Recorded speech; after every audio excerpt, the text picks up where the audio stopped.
350 அல்லது 70 தொகுதிகள் வரை பாஜக வெல்லும் அப்படின்ற ஒரு உளவியல் தாக்குதல்களை எதிர்கட்சியினர் மேலையும் வாக்காளர்கள் மேலையும் திணிச்சு அவங்க டயர்டாகிற நேரம் தேர்தல் கமிஷன் ஒரு மோசடியை பண்ணி ஒட்டுமொத்தமா சோழியை முடிச்சிருந்தது தான் அவங்களோட திட்டம். எல்லா இந்தியா கூட்டணி தலைவர்களும் வச்சு அடின்னு அடிச்சு அந்த ஸ்கிரிப்டை கொலாப்ஸ் பண்ணி விட்டதோட எக்ஸிட் போல் விஷயத்தை காங்கிரஸ் கட்சியும் எதிர்கட்சிகளும் கையாண்ட விதம் அருமை அருமை அருமையிலும் அருமை.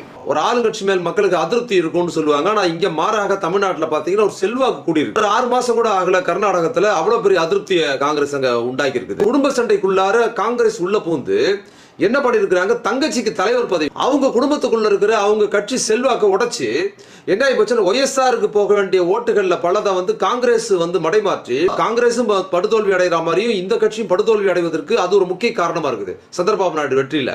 ஏன்னா ஒரே குடும்பத்துக்குள்ளார இந்த அலைவரிசை வரும்போது அம்மா பொண்ணு ஒரு பக்கம்,